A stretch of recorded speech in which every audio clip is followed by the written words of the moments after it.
તો મિત્રો, આ આકૃતિ ગઈકાલે આપણે ભેગા થયા ત્યારે મેં તમને દોરવાનું હોય, એના વિશે વર્ણન કરવાનું, એની સાથે જોડાયેલા બીજા 4 કે 5 પ્રશ્નોની ચર્ચા માટે કામ સોંપ્યું હતું.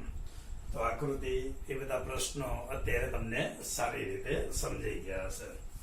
હવે માદા પ્રજનન તંત્રની નામ નિર્દેશિત આકૃતિની અંદર બીજા બધા જે ભાગો કેટલાક સમજવાના છે, અંડપિંડ વિશે સમજવાનું છે, અંડવાહિની વિશે સમજવાનું છે, ઇથિમસ વિશે સમજવાનું છે.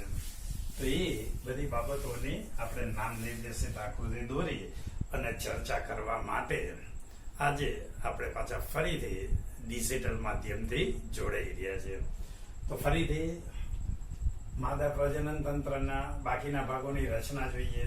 તો અત્યારે આજે હું જે રચના દોરું છું એ અંડવાહિનીની રચના કરું છું.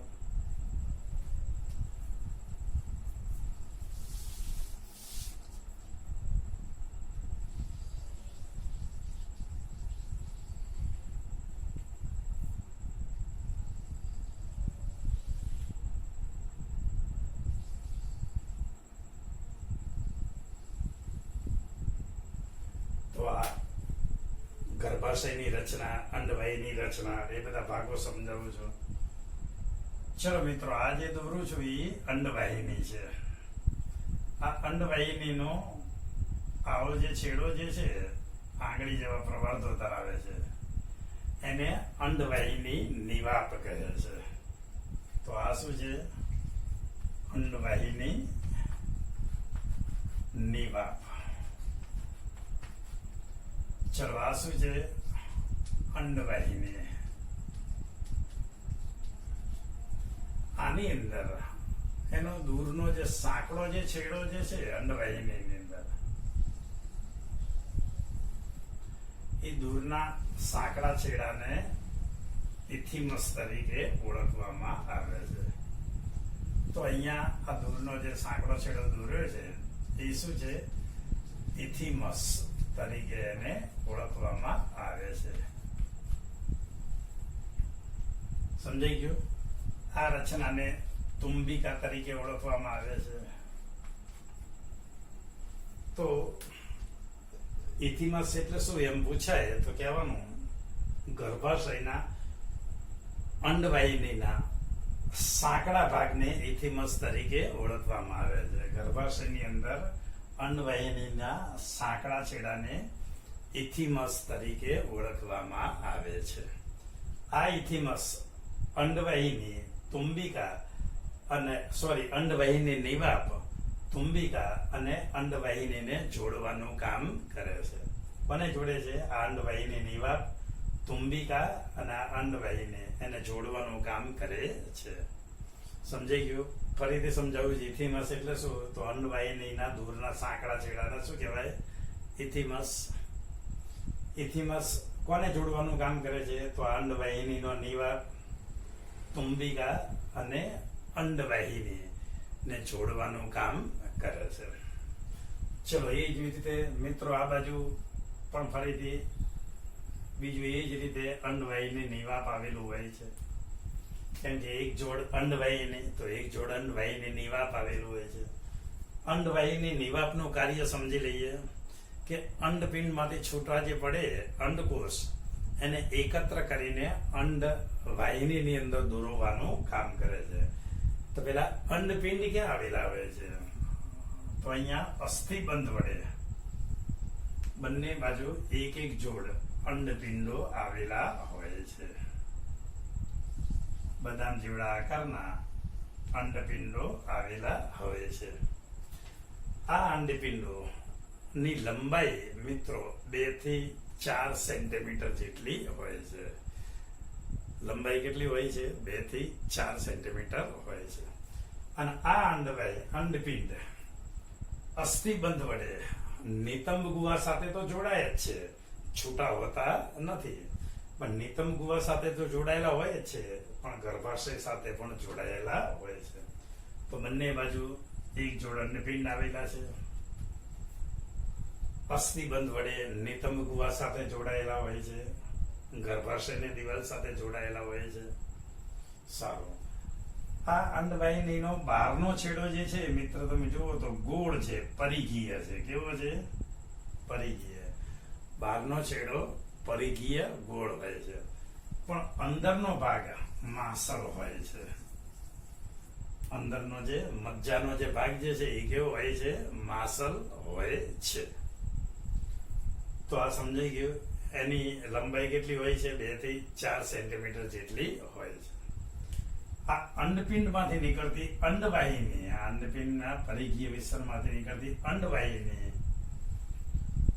અને ગર્ભાશય અને આગળ જોઈશું યોનિ માર્ગની રચના, એ ભેગા મળીને જે રચના જે કરે છે એ માદા સહાયક નળી તરીકે રચના કરે છે. તો માદા સહાયક નળી એટલે શું?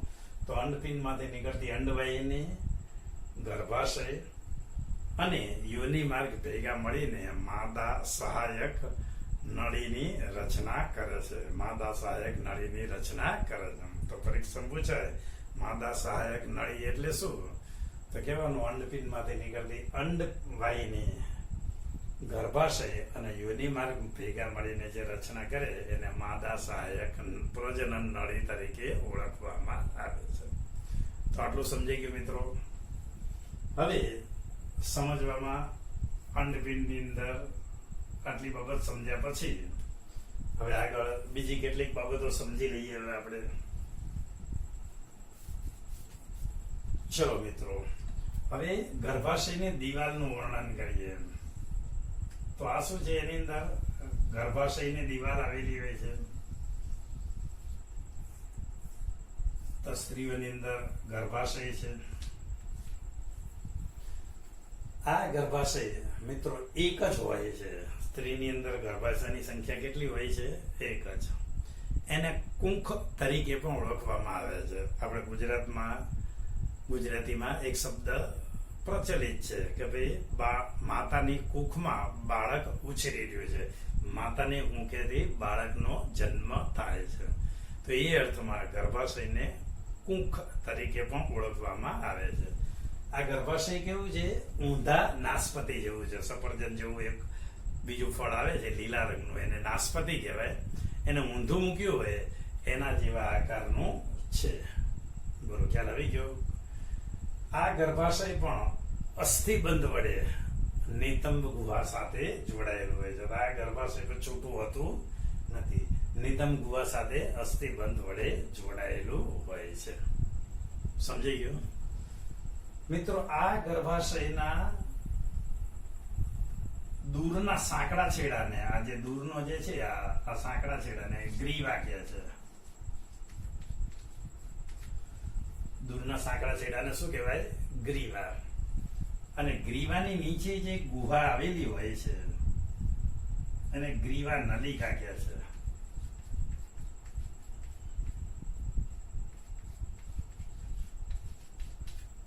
ગ્રીવાની નીચે જે નલિકા આવેલી હોય છે, ગુહા આવેલી હોય છે, એને શું કહેવાય?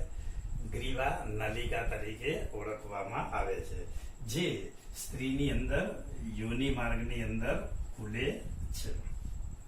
બોલો, ખ્યાલ આવી ગયો? તો આ ગ્રીવા નલિકા, યોનિ માર્ગ ભેગા મળીને જે રચના કરે છે એને જન્મ નળી તરીકે ઓળખવામાં આવે છે. તો ગ્રીવા નલિકા અને યોનિ માર્ગ ભેગા થઈને જન્મ નળીની રચના કરે છે. તો સમજાઈ ગયું મિત્રો? તો અહીંયા આવી જે રચના જે હોય છે એ યોનિ માર્ગની અંદર ગોઠવાયેલો હોય છે. તો આ થયો યોનિ માર્ગ.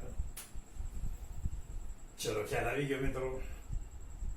ફરીથી આપણે ચર્ચાની અંદર ગર્ભાશયની ચર્ચા ઉપર આવીએ. તો ગર્ભાશયની દિવાલ મિત્રો 3 સ્તરોની બનેલી હોય છે. તો ગર્ભાશયની સૌથી બહારની જે દિવાલ છે એને પેરીમેટ્રિયમ કહે છે. ગર્ભાશયની સૌથી બહારની દિવાલ શું કહેવાય? પેરીમેટ્રિયમ. આ પેરીમેટ્રિયમ એ ગર્ભાશયનું રક્ષણ કરવાનું કાર્ય કરે છે, બીજું કઈ કામ હોતું નથી. આ મધ્યમાં જે દિવાલ જે છે એને માયોમેટ્રિયમ તરીકે ઓળખવામાં આવે છે. મધ્ય દિવાલ છે એને શું કહેવાય? માયોમેટ્રિયમ. આ માયોમેટ્રિયમની વિશેષતા એ છે મિત્રો કે અરેખિત સ્નાયુનું બનેલું હોય છે અને એ પ્રસવ વખતે બાળ જન્મ થતો હોય ત્યારે જે ગર્ભાશયના સંકોચનની અંદર તીવ્ર સંકોચનો પેદા કરવામાં મદદરૂપ થાય છે. તો માયોમેટ્રિયમનો આમ કોઈ ભૂમિકા નથી, આમ કાર્ય નથી, પણ બાળ જન્મ થવાનો હોય, પ્રસૂતિ થવાની હોય એવા વખતે તીવ્ર સંકોચનો જે ગર્ભાશયમાં જે પેદા થતા હોય છે એ માયોમેટ્રિયમના અરેખિત સ્નાયુના કારણે થતા હોય છે. સમજાઈ ગયું મિત્રો? આ સિવાય અંદરની જે દિવાલ જે છે એ દિવાલ મિત્રો ગડીયુક્ત હોય છે. આ રીતે તો એ ગડીયુક્ત જે છે એને એન્ડોમેટ્રિયમ તરીકે ઓળખવામાં આવે છે. ગડીયુક્ત દિવાલને શું કહેવાય? એન્ડોમેટ્રિયમ. આ એન્ડોમેટ્રિયમની વિશેષતા એ છે, જો અહીંયા ફલિતાંડ બને એટલે કે અંડકનું ફલન થાય અને ફલિતાંડ ધીમે ધીમે ગર્ભાશયમાં આવે તો ગર્ભનું સ્થાપન શેમાં થાય છે? ગર્ભાશયમાં એન્ડોમેટ્રિયમની અંદર થાય છે. તો સ્થાપન પણ એમાં થાય છે, ગર્ભ ઉછેર પણ એન્ડોમેટ્રિયમમાં થાય છે. પણ ગર્ભનું સ્થાપન ના થાય તો એવા સંજોગોમાં સ્ત્રીઓની અંદર ઋતુચક્ર શરૂ થતું હોય છે, ઋતુસ્ત્રાવ શરૂ થતું હોય છે. ઋતુચક્ર વિશે આપણે અલગથી ટોપિક ભણીશું, ત્યારે એના વિશેની જાણકારી મેળવીશું. પણ અત્યારે આપણે એટલું નોંધી લઈએ કે આ ઋતુસ્ત્રાવ પણ શેમાંથી બને છે? એન્ડોમેટ્રિયમમાંથી બને છે. તો ત્રણેય સ્તરોની રચના ભેગી થઈ અને જે રચના બને છે એને સ્ત્રીઓનું ગર્ભાશય તરીકે ઓળખવામાં આવે છે. આ ગર્ભાશયની 3 દિવાલોની રચનાનું વર્ણન કર્યું. ત્યાર પછી મિત્રો આ જે ભાગ જે છે એને અંડવાહિની કહેવાય.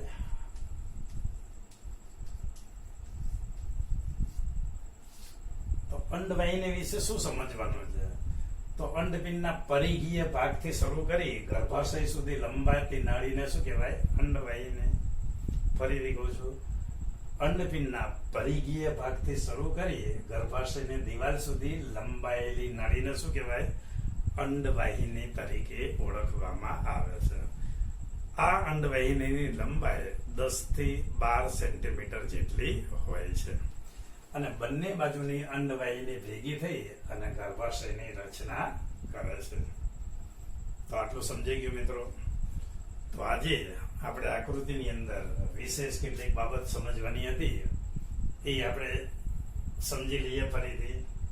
તો આપણે શું સમજ્યા? આજે અંડપિંડનું સ્થાન સમજ્યા, અંડવાહિની નિવાપ એટલે શું એ સમજ્યા, ઇથિમસ એટલે શું, કોને જોડવાનું કામ કરે એ સમજી ગયા, જન્મ નળી એટલે શું, ગ્રીવા નલિકા એટલે શું એના વિશે જાણકારી મેળવી અને ત્યાર પછી ગર્ભાશયના 3 સ્તરો, એનું નામ અને એના કાર્ય, એના જાણકારી આપણે મેળવી.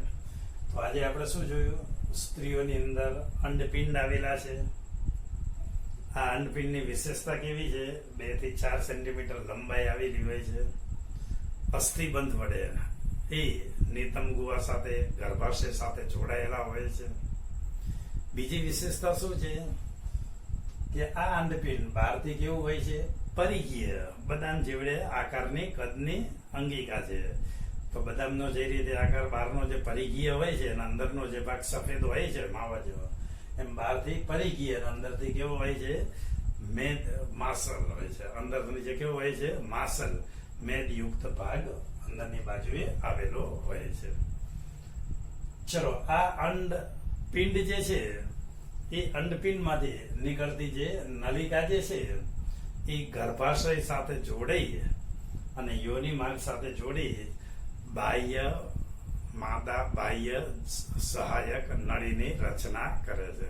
તો અંડપિંડ અંડપિંડમાંથી નીકળતી અંડવાહિની અને ગર્ભાશય અને યોનિ માર્ગ મળીને માદા સહાયક બાહ્ય પ્રજનન નળી તરીકે ઓળખવામાં આવે છે. સમજી ગયું? ચલો, આ છે ઇથિમસ. તો ઇથિમસ એટલે શું?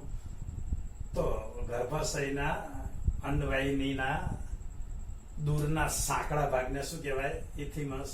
ગર્ભાશયમાં અંડવાહિનીના દૂરના સાંકડા છેડાને શું કહેવાય?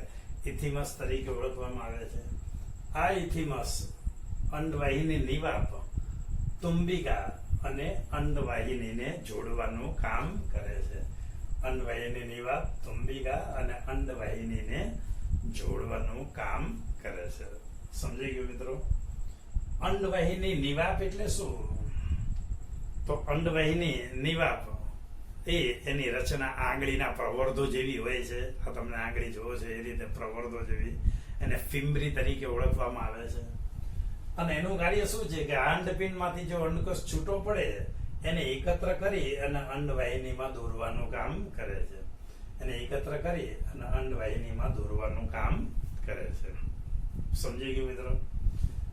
ચલો, અંડવાહિની તો અંડપિંડના પરિઘીય છેડેથી શરૂ કરી ગર્ભાશય સુધી લંબાયેલી નળીને શું કહેવાય? અંડવાહિની. અંડપિંડના પરિઘીય છેડેથી શરૂ કરી ગર્ભાશય સુધી લંબાયેલી નળીને શું કહેવાય? અંડવાહિની તરીકે ઓળખવામાં આવે છે. એની લંબાઈ કેટલી હોય છે? 10 થી 12 સેન્ટીમીટર જેટલી હોય છે. ત્યાર પછી ગર્ભાશયનું વર્ણન મિત્ર. તો ગર્ભાશયની દિવાલ 3 સ્તરોની બનેલી છે. પેલા ગર્ભાશય વિશે જોઈ લઈએ. ગર્ભાશય એક જ હોય છે. એને પૂંખ તરીકે ઓળખવામાં આવે છે.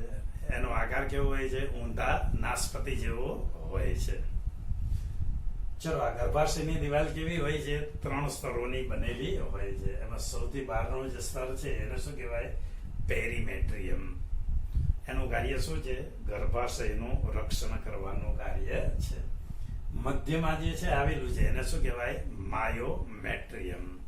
માયોમેટ્રિયમ શેનું બનેલું હોય છે? અરેખિત સ્નાયુઓનું બનેલું હોય છે. સમજાઈ ગયો? અને આ માયોમેટ્રિયમનું સામાન્ય સંજોગોમાં કોઈ કાર્ય હોતું નથી, કોઈ ભૂમિકા હોતી નથી. પણ જ્યારે બાળ જન્મ થવાનો હોય, પ્રસૂતિ થવાની હોય, ત્યારે ગર્ભાશયની અંદર તીવ્ર જે સંકોચનો પેદા થાય છે, એ તીવ્ર સંકોચનો પેદા કરવાનું કામ કોણ કરે છે? માયોમેટ્રિયમ. ચલો, એની અંદરની સૌથી અંદરની જે ગડીમય જે રચના જે છે એને એન્ડોમેટ્રિયમ તરીકે ઓળખવામાં આવે છે. તો સૌથી અંદરની ગડીમય રચનાને શું કહેવાય? એન્ડોમેટ્રિયમ તરીકે ઓળખવામાં આવે છે. એની વિશેષતા એ છે કે અંડવાહિનીમાં ફલન થાય, ફલિતાન ધીમે ધીમે ગતિ કરીને ગર્ભાશયમાં આવે, તો એ ફલિતાનનું સ્થાપન ક્યાં થાય છે? એન્ડોમેટ્રિયમની અંદર. ગર્ભનો ઉછેર ક્યાં થાય છે? એન્ડોમેટ્રિયમની અંદર. 9 માસના ગર્ભનો વિકાસ શેમાં થાય છે? એન્ડોમેટ્રિયમની અંદર.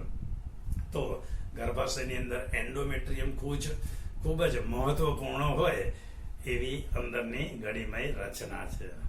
એ ઉપરાંત જો ગર્ભ સ્થાપન ના થાય મિત્રો, તો આ એન્ડોમેટ્રિયમ ની દિવાલ જે ગડીમય છે એ તૂટી જાય છે.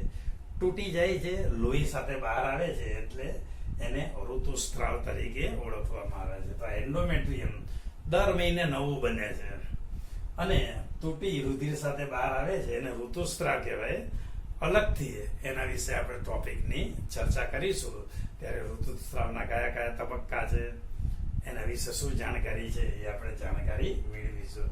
તો એન્ડોમેટ્રિયમમાંથી ઋતુસ્ત્રાવ સર્જાવાનું કાર્ય પણ થાય છે. આટલું સમજાઈ ગયું મિત્રો? પછી બીજો મિત્રો, ગર્ભાશયના દૂરના સાંકડા છેડાને શું કહેવાય?